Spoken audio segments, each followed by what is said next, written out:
Welcome to Big Blend Radio's Food, Wine, and Travel Show, where we go across country and travel the world with members of the International Food, Wine, Travel Writers Association. Let's go. So welcome, everyone.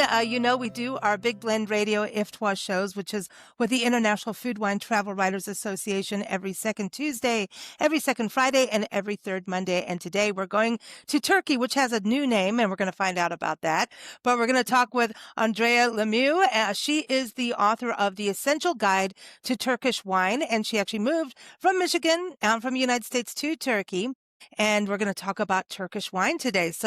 And by the way, her second edition of the book is out now, and you can get it on all great places where you buy books. But you can also go to her website, The Quirky Cork, and you can also find her blog there where you can read her articles. And she does a lot with wine. So this is going to be a fun conversation. So welcome, Andrea. How are you? I'm great. Thank you, Lisa. How are you? Doing good, doing good. I'm very excited now. So is it Turkey? I know I've been taught this over and over, but it's not sticking with me yet. I actually still say Turkey, unless Okay. somebody's editorial guidelines say that I have to say Turkey.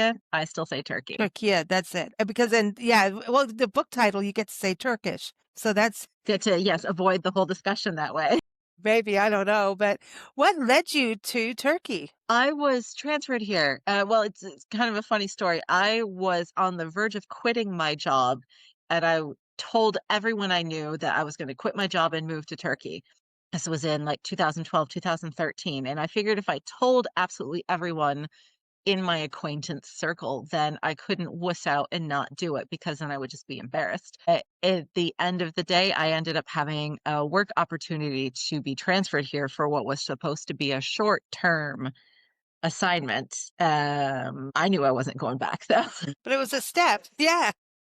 Yeah. And the office didn't question why I needed $5,000 to ship my belongings to the country for 6 whole months. So guess that was their mistake. There you are. Now you're living there. You're in Istanbul, right? Yes, correct. Okay. So did you start your love affair with Turkish wines before you moved? Had you been to Turkey before? I had been to Turkey before twice, the first time for holiday. And honestly, I'd been on the verge of calling my roommate and telling her just to sell all my stuff because I wasn't coming back. And then I came again for work a few years after that, which just kind of cemented my desire to live in this city. But honestly, I don't think I'd really experienced or understood about Turkish wine before I moved here.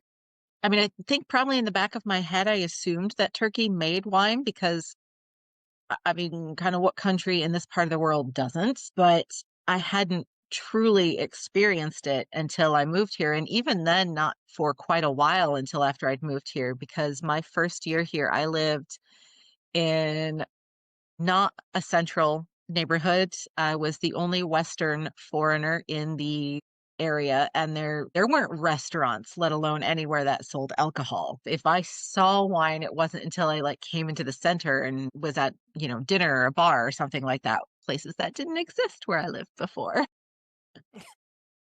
So, yeah, it started about a year after I moved here then. And then you start finding out their wines, which turn out to be, it's quite a historical beverage. It is. Turkey really shares, the oldest wine producing country moniker with Georgia, Armenia, and I mean, even Iran, technically. Uh, it's that part of Eastern Turkey, Anatolia, where all these countries converge. And this is where the evidence of the oldest vineyards and the oldest, wine production facility that Armenia has, Areni One, and all of these things were really in that same area before there were borders, Georgia. So, we all we all have that history in us. Yes, I know. I mean, we have that even in our ancestry between Germany, Romania, Austria, Hungary. And so, Absolutely. if I'm talking to someone Hungarian, I'm like, I'm Hungarian. But, yesterday was German too, but so this is really, the oldest wine producer. Now, what's it like if we go forward to today? Is there the same amount of wineries, or did this grow? Or is it just like the same historical vineyards passed down through generations, which would be like ancient vineyards then? Turkey has had really a lot of flux in its whatever 8,000 years of winemaking. I mean, when you think about the history of this place, there have been so many cultures and kingdoms vying for control. So there have been a lot of disruptions in winemaking over the years during Sure. various conquests and wars. And the Ottoman Empire didn't completely ban alcohol, but it also didn't really help either. So I would say modern Turkish wine probably only got started in about the 30s or so. And what a lot of people don't know is that Kemal Ataturk, the founder of the Republic of Turkey, created one of the first modern wineries because he wanted to signal to people that it was okay to start up this industry again. Because even for the people who didn't make wine or who didn't drink wine, Turkey is such a huge agricultural country, and Hmm. we're the fifth largest global grape producer.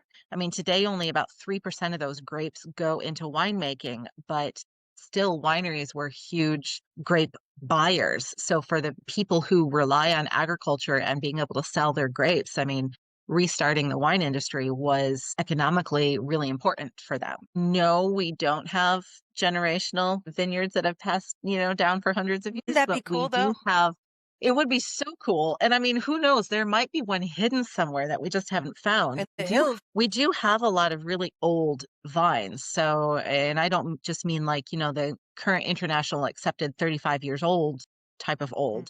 I mean, we have vines that are 80 years old, 120 years old, possibly 300 years old. It's just at Oh, that point, how do you judge, How do you know how yeah. old they actually are? But particularly in the southeast part of the country, where the Assyrian communities are. I mean, the Assyrians are probably the only ancient civilization that has survived into modern times, and they have always had wine as a part of their culture. And Mm. particularly after they converted to Christianity, they were some of the earliest converts to Christianity.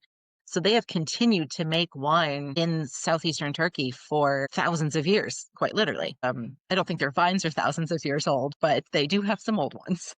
So for you, getting into this and writing your book, I also know you teach and really help everybody on this whole Turkish wine experience, right? And that's awesome that you do that because a lot of us may just go, I had no idea, right? I'm sure you get a lot of that. But researching this, did it like tap you into history in a different light? Because there's what we learned in school and then you go to places, but then you're looking at it through the lens or through the glass of through the wine glass at this whole thing. Yeah. Yeah, no, absolutely. I mean, for one thing, it opened up entirely new sections of history and cultures to me. I'm not even sure that I had more than vaguely heard about Hittites or Phrygians before getting into the wine, into Turkish wine specifically. And then looking at some of the artifacts that they've left behind and how wine was so important both to their religious rights and economically is fascinating. I Mm. mean, the Hittites and the Assyrians together have kind of left us the first written records of both wine laws governing punishments if you destroyed a vineyard through apparently human stupidity is how the Oh, tablet has been translated, but also records of wine classifications, both as far as like quality, but also sweetness level. I mean, knowing how important these things were even to cultures that a lot of us today would consider to be more primitive really emphasizes how vastly important this drink has yeah. been for so very long. So it's been fascinating. Wow. So now, like, where are most of the vineyards located that people and can they even visit them? There are vineyards really across the whole country, Okay. from one end to the other. Commercial wineries start to peter out the farther east you go because then the cities become smaller and the population more conservatively Muslim. So there might still be a lot of vineyards there, but less commercial wineries. So really, the Turkish Thracian region, which, abuts Bulgarian and Greek Thrace, and the Aegean are the biggest areas for wine production and where the highest concentration of wineries are. But really, kind of anywhere you can visit regardless of where in the country it is. Most wineries happily accept visitors. Some of them have facilities set up to specifically welcome visitors and encourage wine tourism. And even if they don't, Turkish hospitality is a real thing and they'll welcome you in anyway, as long as they know you're coming to open the doors. That's awesome. That's awesome.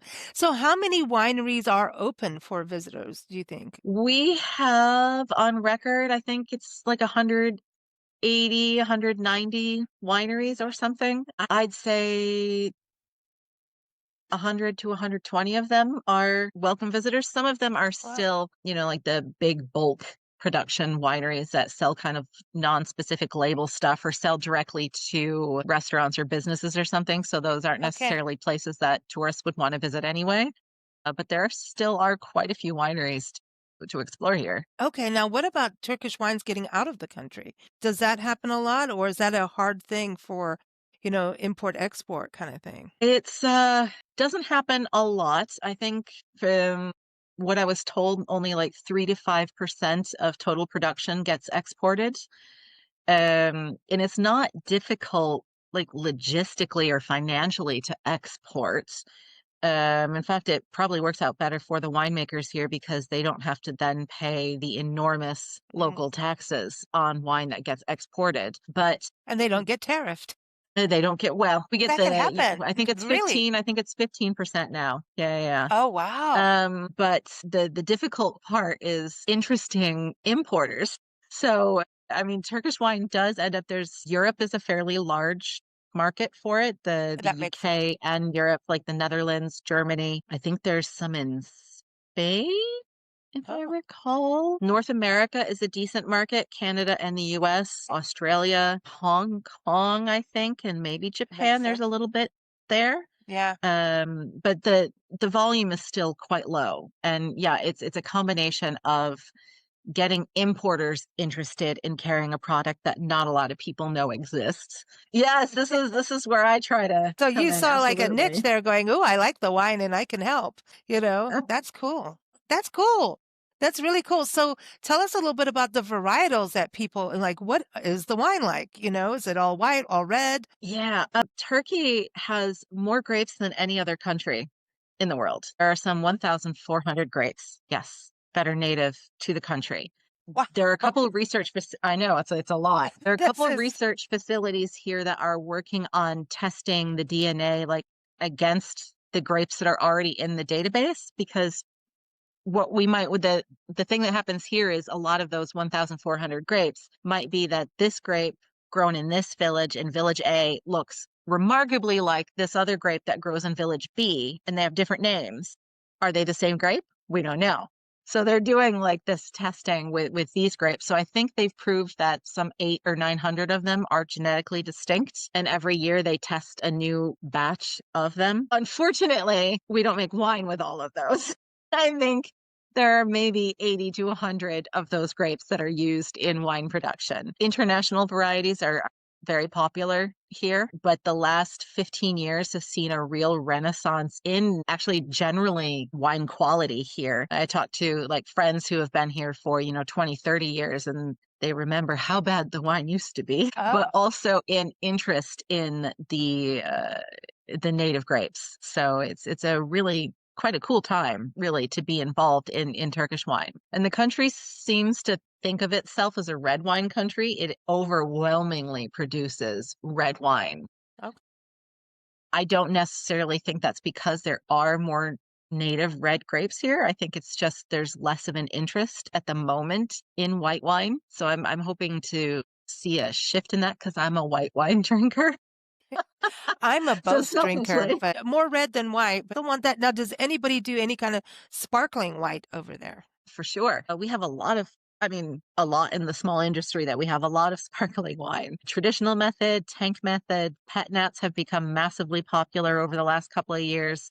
And then there's also, just like the cheap CO2 stuff. But we have a fair Yeah. amount of traditional method sparkling wine being made, and almost entirely for all of them, almost entirely with native grapes. It's That's very cool. exciting. I think the native grape part is just amazing because I think we do get, and I see wineries in the States here, it's branching out into Mhm. different just we're going beyond, the Merlot season. Thank you from Sideways. We're going below, everything being Pinot. Even in Oregon, I know winemakers that are going, we don't have to just do Pinot because we're here, So we're starting to see more and more varietals that I'm like, I don't know what that is, but I'll try it. So I Yeah. think that's an exciting thing because diversity offers so much like just a different experience. But then I think it's better for the land, honestly. It's just like our fruits and vegetables. And like here in this country where, well, you lived here, that everybody's eating the same turkey, but we used to have Mhm. different heritage turkeys, and it's like heritage. Mhm. Did I say heritage? Heritage. I don't know. I've got a new accent today. Heritage fruits and vegetables. I mean, kids are like, I here's mean, your yeah, I mean, orange carrot. We aren't won't go beyond that. and I mean, aren't there like 20 different kinds of corn conservatively, but there's one that's really grown and that everyone just eats that one corn in Yeah. America? Yeah. Oh, on corn. So did an interview probably 10 to 15 years ago, and it was out in Nebraska, Kearney, Nebraska, I believe it is. There's a visitor center there, and then they have all these migrating cranes come there, and it's pretty cool. Mm. And there was a Native American lady on there, and she was talking about they were starting to grow corn at this visitor center. And this is because when we had all the drama where we were horrible to Native Americans, they shipped them off to Oklahoma. And Mhm. now her family had saved their corn seed to grow from the generations. No matter what they did, it would not grow in Oklahoma. Now you're just talking about what is now today's U.S. states, not back in, I mean, all the territory times and everything. It will not grow. She went over to Oklahoma and they're like, well, we need to really represent, the true indigenous roots here. And she, for some reason, was involved with it. I can't remember why, but she went and planted it, and this corn grew for the first time in, I mean, ancient, not ancient, but really historical times. And it's That's like it will amazing. only grow where it belongs. And it's Mhm. multicolored. It's just like, no way. And The black amazing. corn, yeah, yeah, yeah. Isn't that interesting? It's like, so with our wine, I find it's the same thing. Let's go into seeing what we have and what can you do with those native grapes?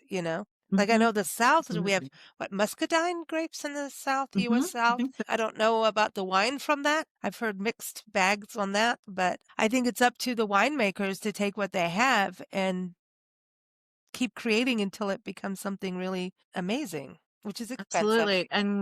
And it is expensive. And that's one of the reasons I think why a lot of the wineries here are hesitant to go that route with unproven grapes because they start off on the back foot already here. Alcohol production full stop is so much more expensive for Turkish producers than it is for any of our neighboring countries. And then to, yeah, put all this money and effort into experimenting with an unproven grape, that's a big step. Luckily, we do have some producers that do that because that's just seems to be their mission in life. One of my favorite wineries, Pashaeli, whose wines are rather widely available in the US actually. This is what he does. And there's this one grape that he started working with a while ago called Chol Karasa. And people had been using it wasn't a hidden grape. People had been using it forever, but like got mixed up in blends. It was like a table grape kind of thing. I call it Turkey Cinderella grape because of what he did with it. So first he was like, we can make quality red wine with this grape. So he made quality red wine and it's beautiful. And then he's not done yet. He then made two different rosés with it, a Blanc de Noir. And not only did he introduce pet nat to Turkey, he did it with two different pet nats made from this grape because he's like, he wants to see Yeah. everything that it's capable of. And it turns out at the end of the day, he and Jose Villamos did some DNA studies on this particular grape. And it turns out it's the same grape as the Liachico from Crete. So it's one of the two grapes that we know that we share with Greece. I mean, considering borders, we must share grapes with more grapes than that with Greece, with Bulgaria, with Georgia, etc. But unfortunately, those are not at the top of anybody's research lists at the moment. And I am not a scientist, so I'm not doing that. But you know how to knock on doors. I can already tell. Come on, get it going. We can get it going. But isn't that fascinating? This takes, wine tasting to a whole different level. Really does. And there have been a number of producers here that work with this Cholkarasa grape now because since Pashaeli, proved that it can do all these things, suddenly there was an explosion of, we can make great wine with this too, kind of things. And there have been a few Liatico Chalcarasa, like side by side tastings. It's really interesting to taste the two of them together over, because wine knows no borders. Well, yeah, except for it does grow differently and taste differently. We did some tastings in Grand Junction area of Colorado, and all through, there's all these little towns that you go through, and they're known for peaches out there too. But you're on the Colorado River Plateau, and the Colorado River goes through this area, and there's Palisades as well, that area. And I mean, it's just fascinating. You can go to the National Monument out there, Colorado National Monument, and it's like being like in Canyon de Chelly. It's just like, whoa, this is epic, epic Grand Canyon kind of stuff. But just around the corner, what happens with the grapes because of the way, just how the soil is, how the river flows. I mean, all these different microclimates that this area is living with. Just it's amazing. And the wines, they had some white wine, and I cannot remember the name. It's not Rouzan, it's something else. I think it actually begins with an S, that was always used as part of a blend. If you did a white wine blend, it was always used as a blend. And because it grows so well there, Simeon? Semillon, maybe? Yeah. Okay. I hope I'm right. Don't come yell at me. I'm not the one who wrote a book. So anyway, I just taste and have a good time. But they were able, because it grows just exceptionally well there, to make this into its own pure varietal that people can drink and taste, which I thought was pretty cool. And it is good if you like white wine. Yeah. I love Semillon. It's actually one of what I would consider to be a heritage grape in Turkey. It was one of the first Really? European varieties that people brought back in the early 30s when they were like getting restarted here. So there are a fair amount of Semillon vineyards in the Thrace and kind of Marmara areas. So down the States, I haven't seen it out that much other than this region. I mean, I know people grow it and use it, but I've never seen it as a varietal. Yeah, it's as much. It's unfortunate that it doesn't get that much attention because it's a beautiful grape and it ages so well. Balanced. It's a balanced taste. You know what I mean? Yeah. And it would be great for summer patio time. I'm just saying, can we have summer yet? I'm ready. And it's not quite winter yet, but I'm feeling the need for summer. I'm just saying. But my body's going through shock today. It just suddenly, it's like really cold. So as we move forward, what about the red wines? What are we looking at there? Because they're making rosé from these different grapes too. I mean, all the wine trends come to Turkey maybe a little bit later than they hit the rest of the countries, but they do all come here. So Pat Nat, when it came, it, had a big moment. And before that, amber skin contact wines were having a big moment. So we have those too. Rosé was popular a couple of years ago. So suddenly there were tons of rosés. And rosé is finicky. Rosé and Zinfandel and Pinot, to me, those three are, you can be really excited and happy and and then there's moments where you go, it derailed. Those are in rosé, yeah, because sometimes it comes out like Kool-Aid, and that's not. Yeah, we have a little bit of that, but you can tell I don't have the fancy terms. I don't think you need the fancy terms, Well, when I learned that what you're talking about. You know what? When I learned that, when I smelled like gasoline diesel in a wine, and I thought, shh, don't tell anybody. And then I learned that that's actually a thing. Okay, now I'm really, really, I've learned you can say whatever, quite frankly.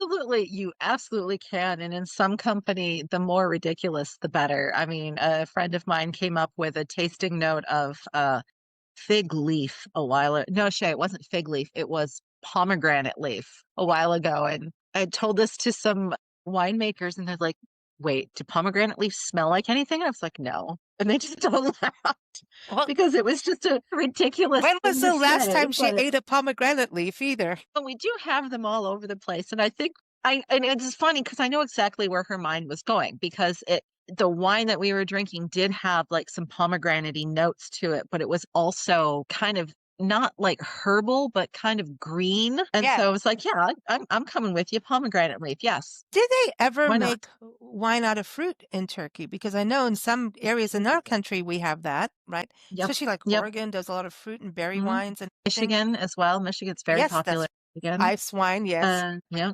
It's yeah, fruit wine is definitely a thing here. You have to be careful what you're buying though, because a lot of things get labeled as fruit wine, but you have to read the fine print and discover that it is in fact aromatized wine, not actual fruit wine.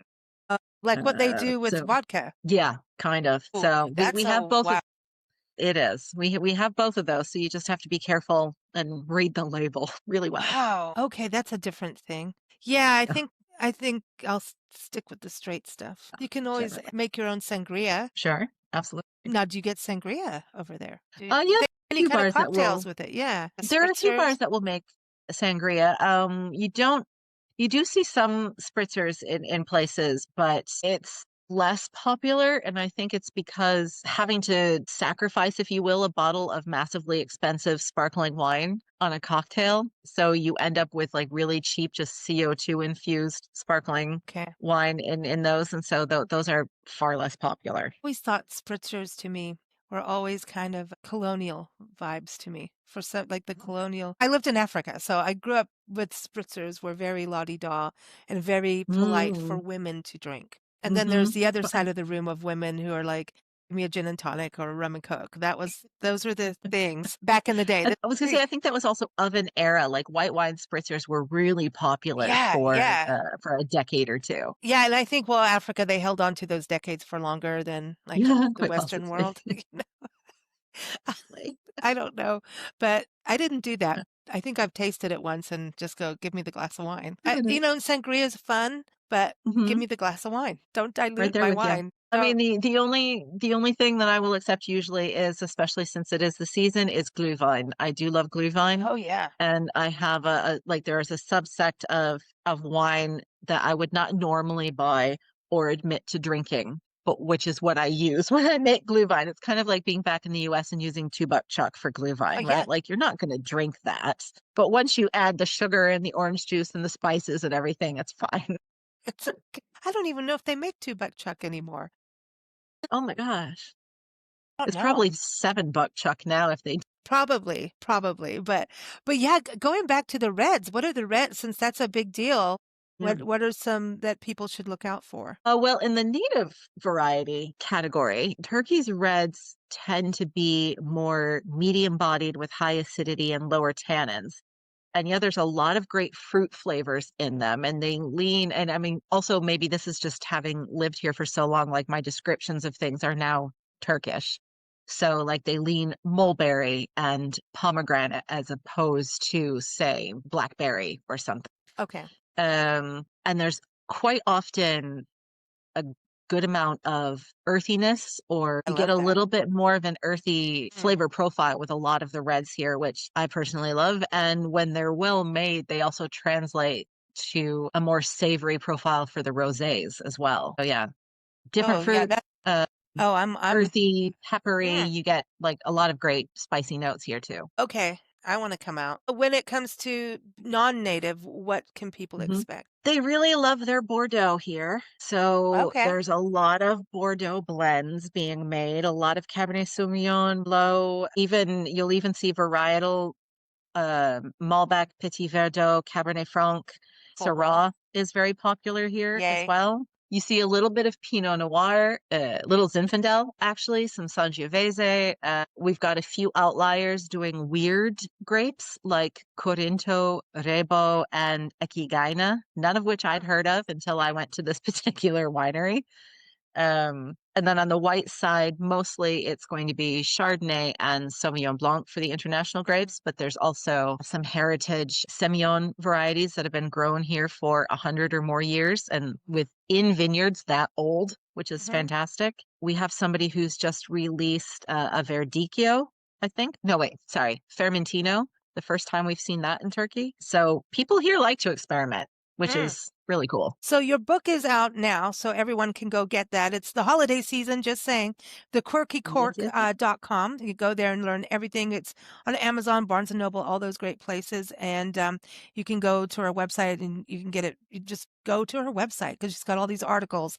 But now you also do things with people coming over, or can you help I do. people like through Zoom if they're going to taste Turkish wines, or like tell us about the other side of your world beyond the writing? So yeah, I give wine tastings, which you can book through Fernware, or wine experiences with Vines and Pearls. And with Vines and Pearls, we do things like wine bar hopping. You can also book a wine tasting on a yacht on the Bosphorus, which I beg people to not do because I get madly seasick. Or But I power through it for you, the visitors. Vines and Pearls also does day and overnight trips to the Thracian wine region, so you can book those kind of experiences as well. I also sell a downloadable guide, which is kind of all my recommendations for the best wine bars, restaurant wine lists, places to shop in Istanbul for wine, of course, shopping for wine. And am happy to essentially answer anyone's questions if they want to get in touch with me over email or however else. I really just want people to who come and try to experience Turkish wine. I just want them to have the best experience possible. absolutely. Now, the holiday season's coming. It's got to be magical in Turkey, right? The holiday season. You would think. I mean, no, we don't really have Christmas here. It's there are like small little Christmas markets that are Okay. hosted mostly by international schools or organizations, but the big holiday here is New Year's, is it's not Christmas. So in fact, I leave tomorrow afternoon to Budapest because I go somewhere different every year in Europe to have a Christmas experience. Well, that's cool. I mean, because it's that's the one thing about where you're located, right? You can just go over here, go over there. All It's right. one of the So things that keeps me here. now let's talk about food and wines. Before you go, I wanted to ask, what would be like someone coming to Turkey for the first time? What would you say is a good welcoming meal with wine to get them ready? Like not something completely crazy that, but just a nice welcoming dish that, says you're in Turkey, here's a beginning flavor, and here's some good wine to pair with it. Well, are we assuming that they're in a restaurant? Because that's a tough question. I don't care. Just because not everywhere will have wine or wine that I would recommend people Okay. drink. Well, let's talk about one of the places from your downloadable guide. How about that? Fair. Yes, that's a great question. Okay, so if you come here, you absolutely must eat at a small restaurant called Günlokantası, which is in the center area, and it's kind of traditional Turkish food, but elevated and slightly modern. Really beautiful flavors, really well prepared. And they have a very nice wine list that goes with it. And also, one of the things that I love about this place is it's not madly expensive. Istanbul is an incredibly expensive city now. So you can go here and eat something. And I cannot remember the name of the dish, which is killing me. But the description of the dish is essentially this sounds weird, but it's a pile of these really thin green chilies that are not overly spicy. They lean more on the sweet side, that all get char grilled. So they're cooked. They have that nice char flavor to them. And then it's decorated, if you will, with, and I just forgot the Turkish name of it, like the Turkey's version of prosciutto, because obviously Oh, we don't okay. have pork here. So it's a beef based, but it's, made in the Yeah. similar style. And those two flavors go really well together, but those two flavors go really beautifully with one of the rosés that's on their list, which is one of my favorite rosés. It's made by a small family winery called Kuzuba, and the wine is a blend of two local grapes, Çol Karası and Kalajit Karası. So you will find that kind of anytime you get a kebab or anything like that, it's almost always served with a grilled green chili and grilled tomato on the side. So like having this plate of green peppers to start you out when you get here, it's just kind of like getting you ready for all of the other green peppers that you're going to have here. Well done. Well done. Okay, so everyone, you are going to get peppery on the back end with your wine. And the You are. chilies. So how long have you been a member of IFWTWA? I'm very new to it, actually. When did I join? I think early in the fall. Okay, wow. Well, welcome. Yeah. Thank you so much. I'd kind of been hearing a little bit about it here and there. And then another member who I know a different way, Liz Barrett, who I know through various wine blogging communities, happened to be in Istanbul, and we got to meet IRL, which is so exciting. It's like I know so many American wine bloggers, and the few that I've managed to meet in the real Yeah. world is so exciting. And Liz is a member, and she was telling me about her experience with it. So I decided to pull the trigger. Awesome. Awesome.